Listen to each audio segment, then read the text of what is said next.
नमस्कार दोस्तों, नई वीडियो में आज फिर से हाजिर हैं। आज की वीडियो है हमारी TIG and MiG welding.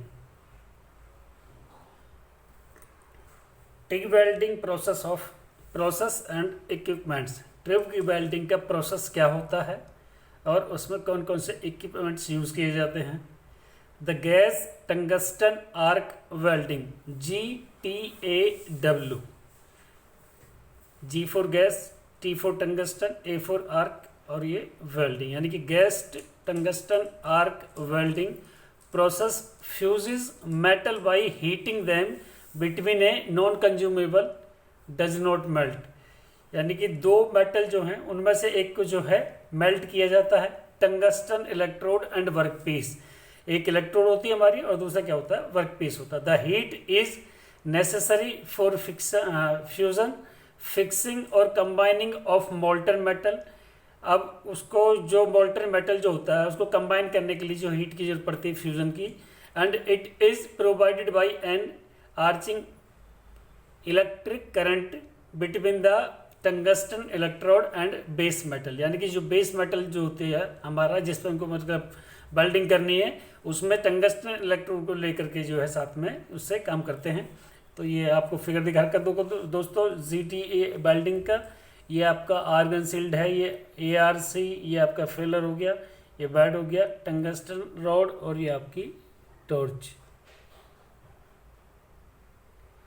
This type of welding is usually done with a single electrode. ये सिंगल इलेक्ट्रोड से की जाती है। The tungsten electrode and the weld zone, जो टंगस्टन इलेक्ट्रोड होते हैं, जो वेल्ड जोन होता है, एरिया बीइंग वेल्डेड, मतलब वो जोन जहां पर वेल्डिंग करनी है, are shielded from the atmosphere air around it. उसको जो है सिल्ड कर देते हैं एयर से, उसके आसपास की से। But an inert gas such as argon or helium, लेकिन जो इनर्ट गैस होती है सच गैस, मतलब सच एग्जाम्पल, फॉर एग्जाम्पल की जैसे आर्गन होगी या हीलियम होगी, इनका इस्तेमाल करते हैं। फिलर मेटल मे और मे नॉट बी यूज्ड, मतलब इसमें फिलर मेटल यूज भी हो सकता है, नहीं भी हो सकता है। This process is also called TIG tungsten inert gas. इसको टंगस्टन इनर्ट गैस भी बोलते हैं। Welding gas tungsten arc welding is particularly used when welding stainless steel, aluminium, titanium and many other non ferrous metals. इसकी जब कहाँ करती है इसकी वेल्डिंग करने के लिए, स्टेनलेस स्टील पर, एल्यूमिनियम पर, टाइटेनियम पर और आपके अन्य जो आपके नॉन फेरस मेटल्स हो गए उन पर। TIG welding equipments. अब इसके अंदर टिग वेल्डिंग के अंदर कौन कौन से इक्विपमेंट्स होते हैं वो देखिए। An AC or DC arc welding machine, यानी कि या तो AC मशीन हो या DC मशीन, जो आर्क वेल्डिंग मशीन है वो चाहिए। सिल्डेड गैस सिलेंडर और facilities to handle liquid gases, मतलब ऐसी मतलब आसानी सुविधा हो जिससे कि जो है लिक्विड गैस को हम हैंडल कर सकते हैं। सिल्डिंग गैस रेगुलेटर, एक सिल्डिंग गैस रेगुलेटर, एक gas flowmeter, shielding gas hose and fittings, a welding torch यानी कि electrode holder, tungsten electrodes, welding rods, a water cooling system with hoses for heavy duty welding operations, जहाँ पर ज़्यादा heavy duty operations होते हैं वहाँ पर वाटर कूलिंग की जरूरत पड़ती है। फुट रियोसेट यानी कि स्विच वगैरह और आर्क टाइमर्स जो हैं, ये सब इसके आपके दोस्तों इक्विपमेंट्स में आते हैं। ये आपका फिगर दिखा रखा है दोस्तों डिटेल में, इस फिगर को ध्यान से देख लो। फिगर दे देते हैं, कोई भी एक नाम पूछ लेते हैं कि कौन सी चीज़ कहाँ पर इसमें दी गई है। अब बात करते हैं टॉर्च की। There is a variety of torches available varying from light weight air cooled to heavy duty water cool types. Torch बहुत तरह की होती है, लाइट ड्यूटी से लेकर के हैवी ड्यूटी तक, और जो है जो आपकी जो है वेट के अनुसार जो है मतलब उनका कम और ज़्यादा वजन और वेरी करती हैं कूलिंग टाइप के लिए। The main factors to be considered in choosing a torch are, अब टॉर्च को ध्यान खरीदते वक्त या लेते वक्त क्या बातें ध्यान रखनी चाहिए।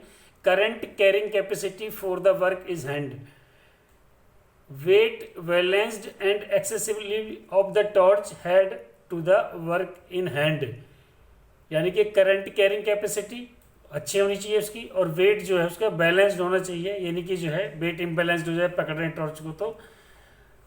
The torch body which A top loading compression type collate assembly, उसके अंदर एक कंप्रेशन टाइप पे कोलेट असेंबली लगी होती है, विच एकोमोडेट्स इलेक्ट्रोड्स ऑफ वेरियस डायमीटर, जिसके अंदर जो है अलग अलग डायमीटर्स की जो इलेक्ट्रोड्स फिट हो जाती हैं। दे आर सिक्योरली ग्रिप्ड, आसानी से ग्रिप मिल जाती है। Yet the collar is easily slackened for removal और रिपोजिशन ऑफ द इलेक्ट्रोड, जो आपकी जो हमारी इलेक्ट्रोड है उसको रिपोजिशन करने के लिए, निकालने के लिए, लगाने के लिए जो है, तो इसके अंदर इजीली इसको जो है सिलेकेंड कर देते हैं ताकि आसानी से रिमूव किया जा सके। ये फिगर दिखा रखा है दोस्तों, the diagram of A complete gas tungsten arc welding, मतलब आर्क वेल्डिंग कैसे की जाती है, सिलेंडर कौन सा होता है, कैसा होता है, ये सब अब आपको पहले हमने बता दिया। बाकी मशीनरी के बारे में इसमें जो है ये टंगस्टन की कौन सी होती है और ये मिगी की कौन सी होती हैं, ये आप देख सकते हैं इसके अंदर। As the thickness of plate to be welded increases, मतलब जिस प्लेट पर हमें वेल्डिंग करनी है उसकी थिकनेस बढ़ जाएगी। Size of torch and electrode diameter must increase to deal with the larger welding current required. तो जाहिर सी बात है यदि प्लेट की थिकनेस बढ़ेगी तो उसकी जो है आपकी टॉर्च जो है और जो आपकी इलेक्ट्रोड है उनका डायामीटर भी बढ़ जाएगा। Gas regulator flowmeter, the gas regulator reduces the pressure in the argon cylinder, जो आर्गन गैस का जो सिलेंडर होता है जो ग्रीन कलर का सा होता है उसके अंदर जो है इसको हम जो है इस्तेमाल करते हैं। फ्रॉम 175 और 200 bar down to 0 to 3.5 bar for supply to the torch, मतलब जो टॉर्च को जो इलेक्ट्रोड सप्लाई करता है उसके लिए इसको हम एडजस्ट कर सकते हैं। The flowmeter which has a manually operated handle valve, इसके अंदर मैनुअली मतलब एक वाल्व होता है एंड जो मैनुअली ऑपरेट कर सकते हैं, नीडल वाल्व बोलते हैं उसको, manually operated needle valve. Controls the argon flow from 0 to 600 litres per hour to 0 to 100 litres per hour according to the type के हिसाब से जो उसको जो है फिर ये फ्लो करने में हमारे साथ आसानी होती है उसको। ये आप देख सकते हैं दोस्तों, ये एयर कूल्ड टॉर्च दिखा रखी है, ऊपर कैप, लॉन्ग और short switch cable, washer, ceramic nozzle various types, और ये टंगस्टन इलेक्ट्रोड यानी कि कोलेट हेल्ड, और ये इधर हैंडल है, ये आपका वेल्डिंग करंट, ये गैस वगैरह कहाँ से आएगी ये आपका पूरा दिखा रखा है। ये आपकी basic equipment for a typical gun metal GMAW semi automatic setup, ये पार्ट्स इसके नीचे दिखा रखे हैं। ये मशीन दोस्तों ये देख लो किस तरीके से इसका सेटअप होता है, और ये कॉर्नर्स में नाम डिटेल वगैरह आप यहाँ से इसकी पढ़ सकते हैं। Welding power source provides welding power, जो वेल्डिंग पावर सोर्स होती है उससे हमको पावर मिलती है। Wire feeders control supply of wire to welding gun, और supply of electrode wire. Welding gun क्या होती है, delivers electrode wire and shielding to the weld puddle, weld puddle पर जो है क्या देती है, सिल्डिंग का काम करती है, और जो है वायर डिलीवर्स का काम करती है। सिल्डिंग गैस सिलेंडर क्या होता है, provides a supply of shielding gas to the arc, यानी कि आर्क को गैस प्रदान करना। नेक्स्ट है GMAW equipment and accessories. MiG welding power sources have come to a long way from the basic transformer type power source to the highly electronic and sophisticated type we see around today। जो आसपास जितनी भी highly sophisticated electronic जो मशीनें नज़र आती हैं सब ये गन मेटल की बनी हैं, मतलब सॉरी मिग वेल्डिंग के लिए हैं ये। Even though the technology of MiG welding has changed, क्योंकि अब मिग वेल्डिंग की टेक्नोलॉजी चेंज भी हो चुकी है। The principles of the MIG power source have in most cases not, लेकिन जो इसके जो पावर सोर्स है वो भी चेंज नहीं हुए। The MIG power source use mains powers and converts that mains powers into CV constant volume, यानी कांस्टेंट वोल्टेज में जो उसको कन्वर्ट कर देता है DC में। Direct current power suitable for the MIG welding process, और उसको जो है फिर मिग वेल्डिंग प्रोसेस के लिए जो है पावर मिल जाती है। MiG welding power sources control voltage, this is done by either voltage step switch, इसके अंदर जो स्विच लगाते हैं जिसको जो है स्टेप डाउन करते हैं, इसको विंड हैंडल्स होते हैं, और इलेक्ट्रॉनिकली होता है। The amperage that the power produce is controlled by the cross sectional area of the wire size. अब वायर साइज के क्रॉस सेक्शनल एरिया पर जो है इसका जो है डिपेंड करता है। The higher amperage the power source will produce, जितनी मतलब जो है हायर एम्परेज होगी उतनी पावर बनेगी, because the output of the MIG power source is DC, क्योंकि जो मिग की जो पावर सोर्स है वो DC है, डायरेक्ट करंट है। The terminal on the front will have positive and negative on the output side, उसके आउटपुट साइड में पॉजिटिव नेगेटिव टर्मिनल होते हैं। The principles of electrode circuit states that 70% of the heat is always on the positive side, यानी कि जो 70% जो energy होती है वो पॉजिटिव साइड होती है। This means that the lead that is connected to the positive side of the welder will carry 70% of the total energy heat output, यानी कि जो ये आपकी जो वेल्डर की जो मतलब आपकी साइड जो होती है वेल्डर साइड की वो जो पॉजिटिव होती है कितनी होती है 70% होती है, जिधर को लोड ज़्यादा होता है, ये ध्यान रखना है। ये दोस्तों पर आपका गन मेटल वाला ये GMAW या मिग ओब्लिग मैग टॉर्चेज। तो MIG oblique MAG torch connections, the torch connections is the system in which the MIG torch is connected to the wire feeder. इसमें वायर फीडर से जो है इसको जोड़ देते हैं मिग टॉर्च को। There are various types of MIG torch connection, MIG torch connection बहुत प्रकार के होते हैं। Different manufacturer can use any one of many system to connect their torch to the wire feeder. Wire feeder से अपनी torch को connect करने के लिए अलग अलग प्रकार की जो वो यूज़ की जा सकती हैं विधियाँ। When ordering a new torch tell the suppliers a, जब नहीं चाहिए तो सप्लायर को बोलना पड़ता है a type of torch unit जिस तरह की हमको चाहिए, इंक्लूडिंग एम्पियरिंग रेटिंग भी होनी चाहिए, मतलब उसकी जो रेटिंग है मतलब एम्पियर रेटिंग कितनी है उसकी। दूसरा इसमें the type of connections on the feeder to the torch can be supplied to match the connection, connection ताकि मैच हो जाए आसानी से, इसलिए जो सप्लाई के पावर को सप्लाई को आगे सोर्स कर भेजता है।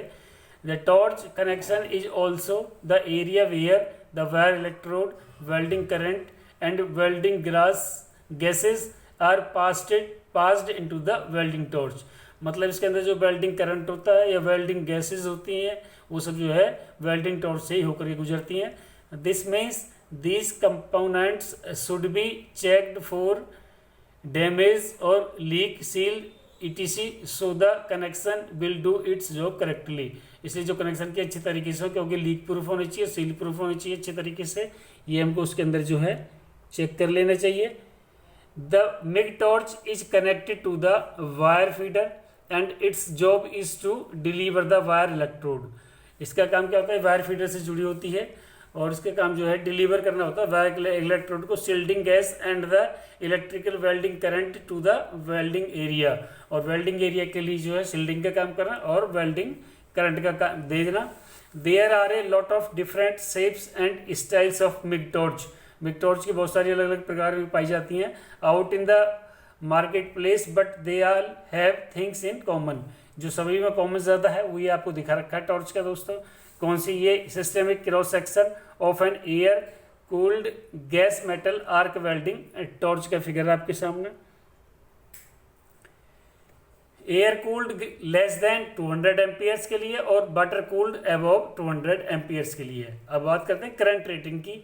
The operator must select the correct size torch, correct size की हमको जो टॉर्च का इस्तेमाल करनी चाहिए। Using a torch that is not sufficient rated for the machine may result in the torch over heating, और यदि सफिशिएंट हीटिंग जो ज़्यादा पहुंच जाती है उसके ऊपर नॉट सफिशिएंट हीट मिलती है तो उसकी जो है मतलब टॉर्च जो है वो गर्म हो जाती है हॉट ऑपरेटिंग के कारण। This may result in a poor weld and damage to the torch. इससे क्या होता है, वेल्ड भी अच्छी नहीं हो पाती है और जो टॉर्च जो है आपकी वो भी डैमेज हो जाती है। A torch with an excessive rating will be larger and heavier than the smaller torch.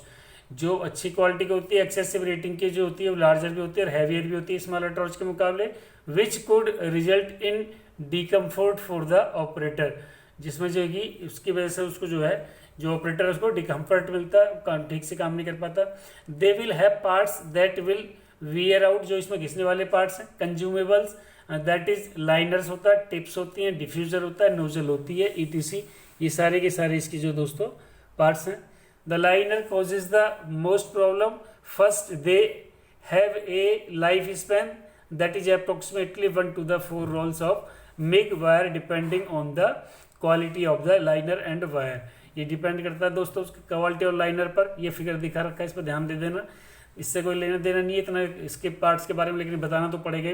The life of the liner will also be increase if the operator removes the cleans it by soaking in many corrosive and a non toxic solvent. यदि किसी non corrosive या non toxic solvent के अंदर ये गिर जाए तो वहां से भी इसको ऑपरेटर जो है इसको आसानी से रिमूव कर सकता है, क्लीन कर सकता है, साफ कर सकता है इसको।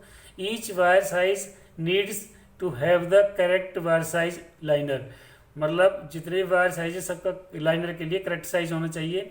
वी अवेयर सम लाइनर्स में fit more than 1 size of wire. ये ध्यान रख लेना चाहिए क्योंकि एक ही साइज में जो है एक से ज़्यादा जो वायर जो है फिट हो जाते हैं अलग अलग साइज के। There are also different materials for different types of wire electrode. अलग अलग वायर इलेक्ट्रोड के लिए अलग अलग प्रकार के मटेरियल्स के बने होते हैं, जैसे कि स्टील और stainless steel liners for solid wires and Teflon liner for aluminium के लिए। ये नीचे की दोस्तों लाइन ध्यान रखना कि कौन सा किसका एग्जाम्पल है और कौन सा किसके लिए होता है। नेक्स्ट वीडियो में फिर हाजिर होंगे, तब तक के लिए नमस्कार दोस्तों।